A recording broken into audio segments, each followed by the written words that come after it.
have a job interview, there are guaranteed to be lots of questions. How do you handle the tough ones? Our career expert Randy Wooden is here to help deal with those. Good morning. Good morning. Every interview is going to have tough questions. Tough questions Sure. like what? Well, sure. I mean, the tough questions are ones that are sort of vague. If I ask you what 2 + 2 is, yeah, it's going to be 4. we should be good with that. Yeah. But if they ask things like, what are your goals? How much money do you expect to make? Wow, those are. Because you don't know where you want to land in that sometimes. It's true, and I can't tell you how many times I've had people come into my office as clients and say, look, Randy, can you help me with the wording on these answers? I need help with that. So I thought we would take one question today, and it's the toughest one. Okay. Statistically. Yeah. And it's, tell me about yourself. Oh, gosh. Because it's vague.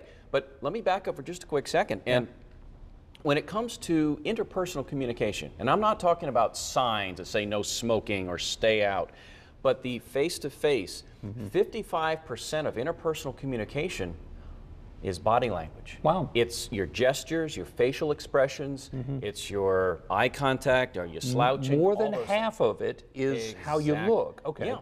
38% is your tone of voice. Okay. I can say no, or I can say no. Yeah, it's the same word. Right. So it's how you come across. Only 7% the actual words that you use. And so think of it as a first date. When you first see that person, you're not ready to hear the detail of what they have to tell you. You're making, you're creating visions and seeing what you see there and creating impressions. And that's what really is happening here. So let's take that question. Okay.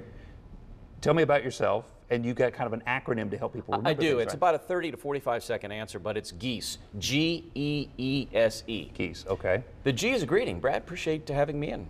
Okay, that's easy enough to do. So it just shows that you're relaxed. Again, you want to have some structure, but be relaxed with this thing.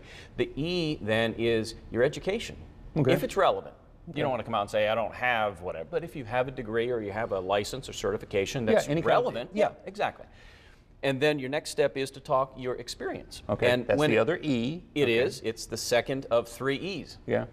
And experience is going to be vague. Don't go through your life history and why you left jobs and all your accomplishments, but just talk in general terms. For instance, I don't know how long you've been in the media, but let's say I have over 20 years of experience, including the last, whatever, 10 years with Fox 8. Okay. So it's a very thumbnail sketch. The S then would be your skills. Okay. You could mention that you're good at a particular thing, or you could say that over time I've developed skills and gained knowledge. That's interesting, which may be outside of the job. So that would be another way to highlight yourself. And it's brief. And then the final E is in employer question. In other words, what I do at the end then is say, to repeat my greeting, I might say, Brad, as I had mentioned, I'm happy to come in and talk with you and enjoyed the opportunity to sit down and talk.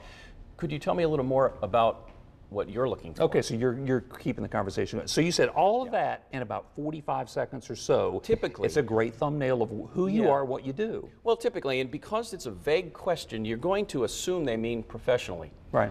But you want to be structured. You get in, get out. Don't fire all your bullets right away, because then there's nothing. What are you going to talk about for the next Exactly. And the reason I end with that particular question, could you tell me more about what you're looking for, is I want to know what the intangibles are that they're looking for. I've already read the job description, so I know theoretically what they're asking for.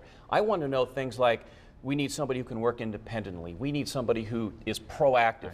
And now I can spend the rest of my interview selling addressing to those points. Okay. Exactly. Okay, tell you what, Randy, always an expert with great advice, and he's got your contact info there. But if you get the Winston-Salem Journal, if you want to check it out, over the next, actually, weeks ahead, he's got a 4-part series coming up. So always check the Journal, and it's on what day? Yeah, it'll be coming up Sunday in the on business Sunday. section. Check the Sunday business section, and he's going to be talking about tough questions. So just check the Journal, the business section on Sundays, and you'll see some great ways to answer and maybe propel your job search. In the meantime, if you need to get in touch with Randy, give him a call at 776-6829 or email him, procenter@goodwillnwnc.org. Still ahead, the battle.